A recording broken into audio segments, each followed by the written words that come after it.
I am happy to join with you today in what will go down in history as the greatest demonstration for freedom in the history of our nation. Martin Luther King Jr., 1929 to 1968, was a Baptist minister and civil rights leader who played a key role in the American civil rights movement. Advocating for nonviolent resistance, he fought against racial segregation and injustice. His leadership led to significant changes, including the Civil Rights Act of 1964 and the Voting Rights Act of 1965. King was awarded the Nobel Peace Prize in 1964 and was tragically assassinated in 1968. One of his most iconic speeches, "I Have a Dream," was delivered during the March on Washington for Jobs and Freedom. You can listen to it in his own voice here. I have the pleasure to present to you Dr. Martin Luther King, Jr. 50 years ago, a great American in whose symbolic shadow we stand today signed the Emancipation Proclamation. This momentous decree came as a great beacon light of hope to millions of Negro slaves who had been seared in the flames of withering injustice. It came as a joyous daybreak to end the long night of their captivity. But 100 years later, the Negro still is not free. 100 years later, the life of the Negro is still sadly crippled by the manacles of segregation and the chains of discrimination. 100 years later, the Negro lives on a lonely island of poverty in the midst of a vast ocean of material prosperity. 100 years later, the Negro is still languished in the corners of American society and finds himself in exile in his own land. And so we've come here today to dramatize a shameful condition. In a sense, we've come to our nation's capital to cash a check. When the architects of our republic wrote the magnificent words of the Constitution and the Declaration of Independence, they were signing a promissory note to which every American was to fall heir.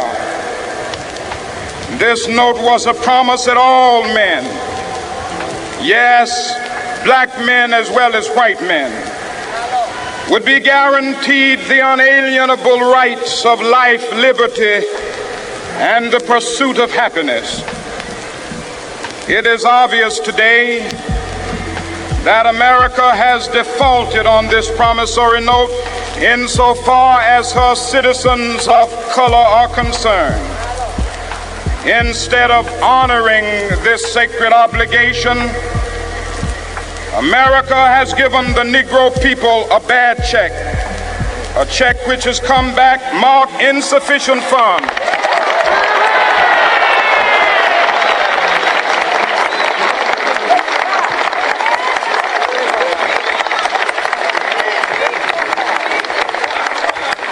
But we refuse to believe that the Bank of Justice is bankrupt. We refuse to believe that there are insufficient funds in the great vaults of opportunity of this nation. And so we've come to cash this check, a check that will give us upon demand the riches of freedom and the security of justice.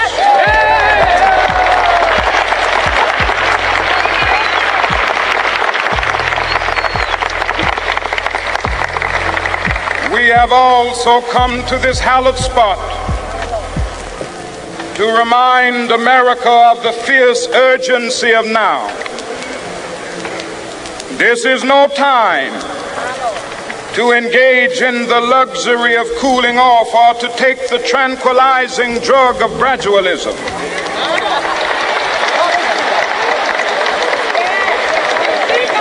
Now is the time to make real the promises of democracy.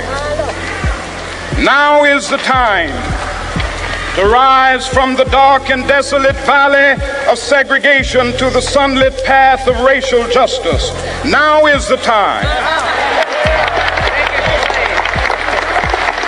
to lift our nation from the quicksands of racial injustice to the solid rock of brotherhood. Now is the time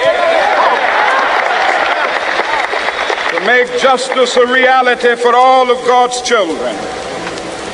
It would be fatal for the nation to overlook the urgency of the moment. This sweltering summit of the Negro's legitimate discontent will not pass until that is an invigorating autumn of freedom and equality. 1963 is not an end, but a beginning. Those who hope that the Negro needed to blow off steam and will now be content will have a rude awakening if the nation returns to business as usual.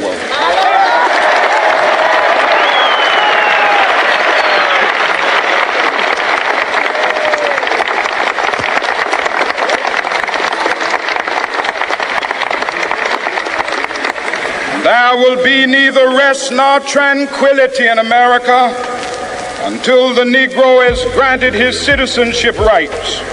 The whirlwinds of revolt will continue to shake the foundations of our nation until the bright day of justice emerges. But that is something that I must say to my people who stand on the warm threshold which leads into the palace of justice. In the process of gaining our rightful place, we must not be guilty of wrongful deeds. Let us not seek to satisfy our thirst for freedom by drinking from the cup of bitterness and hatred.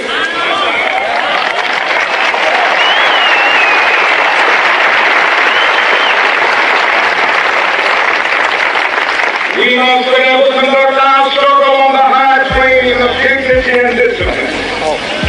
We must not allow our creative protest to degenerate into physical violence.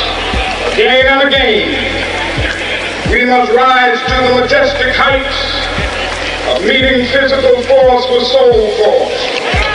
The marvelous new militancy which has engulfed the Negro community must not lead us to a distrust of all white people.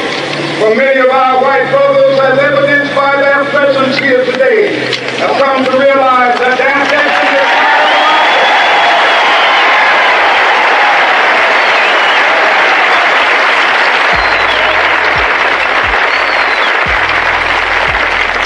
they have come to realize that their freedom is inextricably bound to our freedom. We cannot walk alone. As we walk, we must make the pledge that we shall always march ahead. We cannot turn back. There are those who are asking the devotees of civil rights, when will you be satisfied? We can never be satisfied as long as the Negro is the victim of the unspeakable horrors of police brutality. We can never be satisfied as long as our body is heavy with the fatigue of travel, cannot gain lodging in the motels of the highways and the hotels of the city.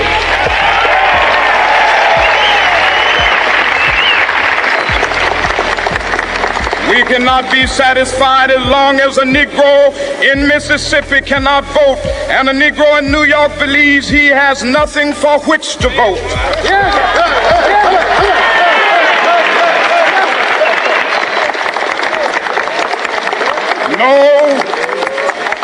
No, we are not satisfied, and we will not be satisfied until justice rolls down like waters and righteousness like a mighty stream.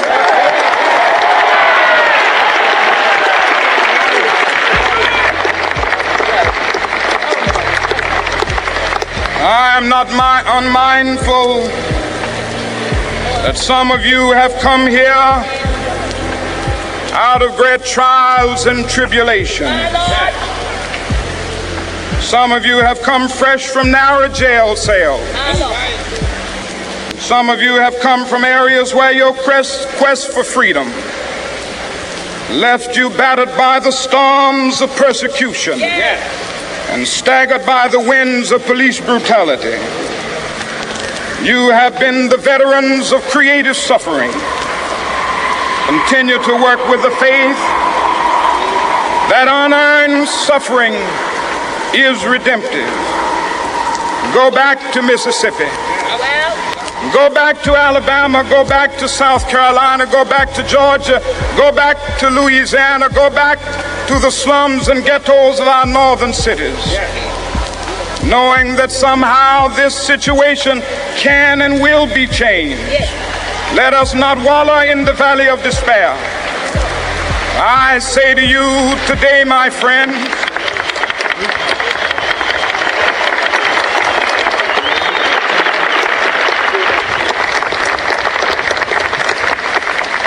so even though we face the difficulties of today and tomorrow, I still have a dream. It is a dream deeply rooted in the American dream. I have a dream that one day this nation will rise up and live out the true meaning of its creed. We hold these truths to be self-evident, that all men are created equal.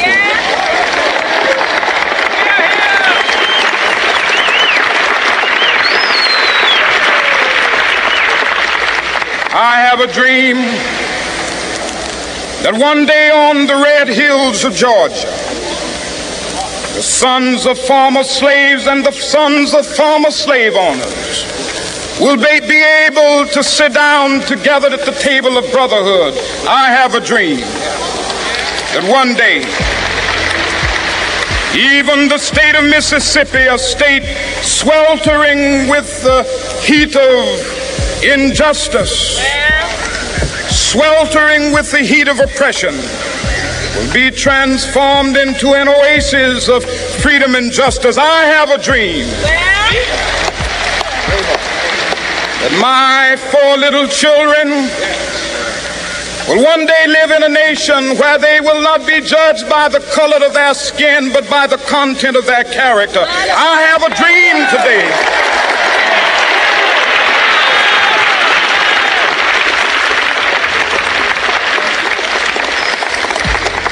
I have a dream that one day down in Alabama, with its vicious racists, with its governor having his lips dripping with the words of interposition and nullification.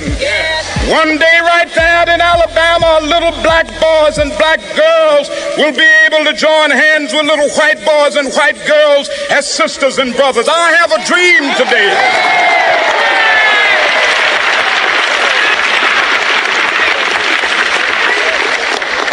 I have a dream that one day every valley shall be exalted, and every hill and mountain shall be made low. The rough places will be made plain, and the crooked places will be made straight. And the glory of the Lord shall be revealed, and all flesh shall see it together. This is our hope. This is a faith that I go back to the South with. With this faith, we will be able to hew out of the mountain of despair a stone of hope. With this faith, we will be able to transform the jangling discords of our nation into a beautiful symphony of brotherhood.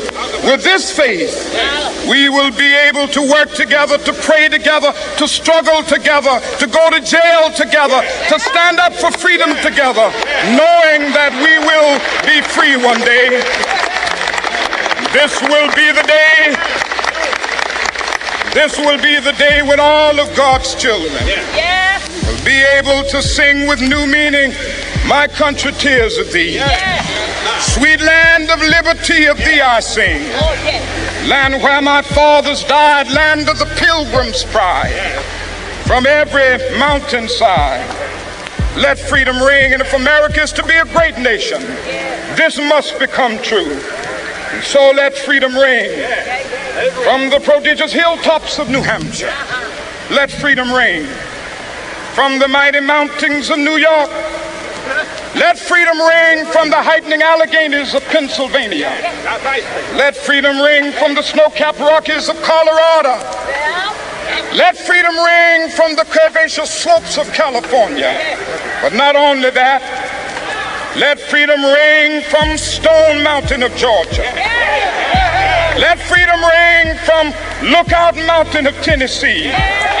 Let freedom ring from every hill and molehill of Mississippi, from every mountainside. Let freedom ring. And when this happens, when we allow freedom to ring, when we let it ring from every village and every hamlet, from every state and every city, we will be able to speed up that day when all of God's children, black men and white men, Jews and Gentiles, Protestants and Catholics, will be able to join hands and sing in the words of the old Negro spiritual, free at last, free at last. Thank God Almighty, we are free at last.